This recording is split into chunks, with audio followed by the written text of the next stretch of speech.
a wave that can't be moved, a tide so strong that can't be shaken, because my story is a powerful story that is yet to be told, and it's just getting started. Everyone, it's just getting started. It's just getting started. Thank you. Uganda that many of you may not believe actually is Uganda. All right. Now, many of you know there is Africa, there is Uganda. A few facts about Uganda. You know a lot of things. Many of you do not know that the national language of Uganda is not English. It's not Uganda.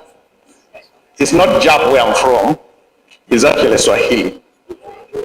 So how many of you are even trying to learn Swahili? Now, what's interesting about Uganda, right smack in the middle, is 3.5-hour flight from Entebbe to Cairo. 3.5-hour flight from Entebbe to Lagos. 3.5-hour flight from Entebbe to Johannesburg. In other words, if you're a business person, within 3.5-hour flight, you've got 3/4 of Africa if you're based in Uganda. And that's a fact that for business people makes a lot of sense. What others say about us? Now, you guys, this is an interesting document. I don't know if you can read this. This was a development plan for Uganda produced in 1946 by a man called Wadrington. He designs and writes this plan, but he quotes Winston Churchill, who came to Uganda in 1904. Now, you guys may not be able to see it, but let me just read for you. The last sentence at the bottom. This is what Churchill says.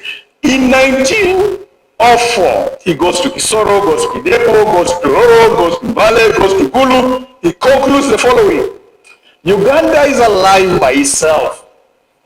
And in my view, in spite of its insects and diseases, it ought in the course of time to become the most prosperous of all our East and Central African possessions, and perhaps the financial driving wheel of all this part of the world. My counsel plainly is this is 1904, Churchill saying, concentrate upon Uganda, nowhere else will you be results more brilliant, more substantial, or more rapidly realized. In 1904, a Briton comes here with all our issues that were not come across by then. That's his conclusion. What's your view of this country that now you are here? Because it's a country we have. Winston called it, now you know the Pearl of Africa, but all these images are from Uganda. That's Chobe. 2024 Bradley guys named it the #1 tourist destination in Africa. And the Falek, the largest number of gorillas. If you're from Rwanda here, let me tell you, you've always assumed you have more gorillas than we do. The president made a declaration once back then that no gorilla will need a visa to go back and forth. So they freely cross into Rwanda and come back. But we have more gorillas than Rwanda has. We are the home of the Nile, the longest river in the world, the largest number of bird species in the world, the largest number of tree-climbing animals. Lions, many of you have read this, that if a lion is chasing you, please climb a tree. Not when in Uganda, please. Run as fast as you can. Home of the Rwenzori, a mountain right on the equator, but on top of it there is snow. We the people love to work hard. We love to pray. We love our traditions. We love our cuisine. There's no else where there's Lumumbo. We run like there's no tomorrow, and we create champions all we do. Now, by the way, if you are from Kenya, if you look at the top of that, for a long time, you'd see your back if you're from Kenya, because you're beating us. Over the last few years, heck, you're seeing our backs. I know some of you have said, no, those are just our cousins who migrated. No, they didn't migrate today. They've been there from the beginning. And with us, like there is no tomorrow. And you can get to and across Uganda conveniently. Uganda Airlines can take the Kampala Expressway. You can get on the Vanessa to go to Kalangala. You can just take a walk in the fields. You can get on a boda. You can ride a bicycle. And you can choose to stay when you're here. Serena, of course, Emburara. Stay in a simple African hut or just go camping. And ladies and gentlemen, that, let me just show this one. I like this other one, man. Can we just, yes. Can you play that one? That's a short video. The courage. I'm going to give you something that over the years I have found, and I'm glad people talk about passion. People talk about what you want to do with your life. And to me, the hallmarks of what we call leading are three. I know you guys, you attended a lot of courses. What we've done as a country, as a world, there's a point we crossed over. So we got everything and baptized it leadership courses. Even if it was budget management, we call it a leadership course. Even if it was time management, we call it a leadership course. Because apparently, if I can't send you to a management course, but I should be able to send you to. In my opinion, there are only three hallmarks a leader needs to have. And this is one of the things we just talked about, leadership. And the leadership, the visionary part of it is this. Vision is the art of seeing what is invisible to others. We are limited not by our abilities, but by our vision. At a family level, at a personal level, what do you see yourself as? That's the vision. It doesn't have to be clear. And by the way, we all have it. We all have intuitively the things we like to be, the things we are passionate about. So the number one thing I want to demonstrate from you, say, I don't know what I want to be. Normally you substituted, I don't want to be what I want to be, but I don't know how to get there. Those are two different issues. We normally have a good idea what we want to do. Passion, purpose, what is it about? And say, Patrick, I don't know what my purpose is. Let me give you a very simple thing about purpose. Rachel, let me ask you a question. All you ladies are wearing pink today, white or blue. How many of you woke up this morning and told God, God, should I wear white, blue, or green? So how do you know that what you're wearing is in God's will? How do you know you're not out of God's will because you wore pink? And sometimes you're waiting for God to yell, please, Patrick, I want you to do this. When along, during that passion has been out of time, the decision whether it's the will of God for you to wear pink, blue, white is not made that morning. Was made when you chose to buy the dress. You decided to decide what is the appropriate dress for me. So that when the circumstances allow, I'll wear it, it's okay. You wore high heel, you decided to buy high heel shoes. You have it in your cupboard. So you go, this morning, you want to wear high heel shoes, but it's rain. And from your house to the car is a puddle of mud.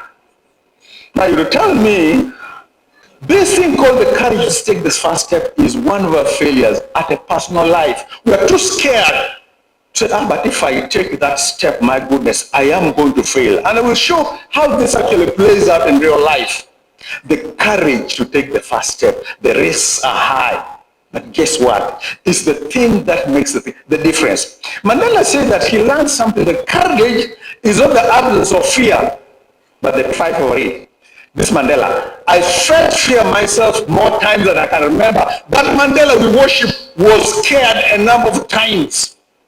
Imagine Mandela, he's taken to trial, he's put in prison. He's a young man. We are liberating South Africa.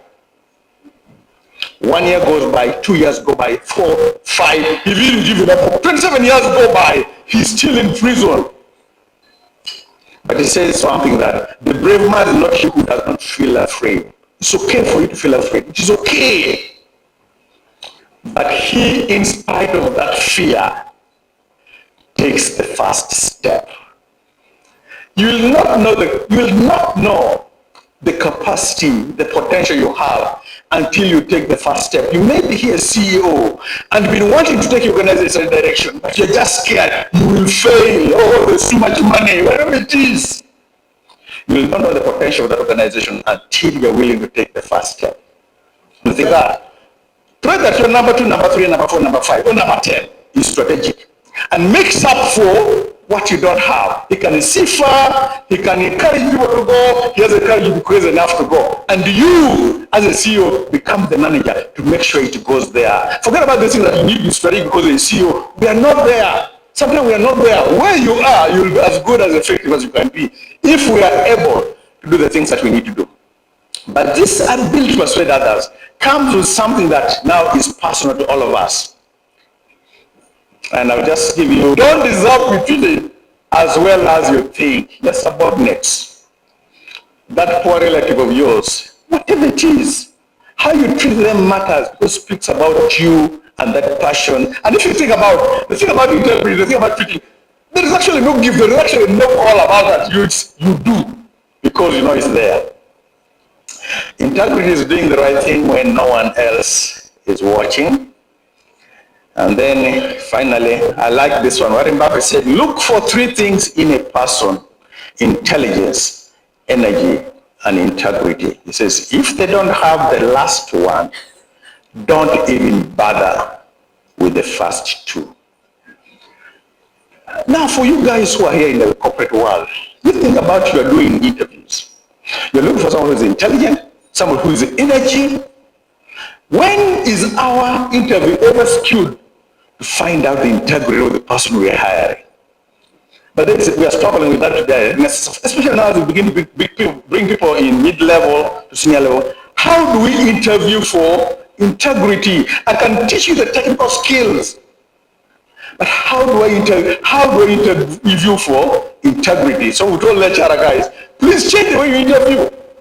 Don't go the traditional thing, you sit in front of a panel, say, okay, what are your weaknesses? But people know how to game that system. The more you go higher, the more gray it becomes. The more you need to make a call. The more risks you face. And by the way, let me tell you ladies, if you are higher now, middle level manager, senior level manager, they ask you to make a decision and you say, no, it is risky. For us in the fund, you always look back, this parliament will come and inquire. So you're always scared of parliamentary inquiry. You're always scared of the IGG. It became so bad that the last year I had a chat with my senior managers and the lady, if you say you're a senior manager and you can't make a decision because you're afraid of parliament, please resign. Because it's not going to get any clearer. You have to operate in the gray. In the gray, it's neither right nor wrong. You make a call. You could be right or wrong. You'll be rewarded or have consequences. And that's what makes you a leader. To what extent can we do that? All right. So now I bring this. How do we apply this reality? Vision, courage, the ability to persuade others. And team, that's 79. So basically at 60, and you're 30 years now, you need to work for the next 30 years to cover 24 years of life you will not work. Because you retired at 30, you're going to be still alive for the next at 79. So if you are 30 now, you need to plan, how do I live for the next 24? Because retirement, you assume you are not in formal employment anymore. So this is kind of the picture I want to paint for you. So the change you have is whether or not you want to, and this is going to be, this is a statistic that maybe many of you may see. Here's an interesting one. Over the last 4 years, NSSF has only paid 3% of the benefits to survivors. We pay survivor benefits to beneficiaries of members who have died. So what it means is this: there's a 97% chance that you will outlive your work life. There's a 97% chance you live past 60 years. Are you ready for that change? So you have to prepare for retirement. So the only application of going this is about retirement.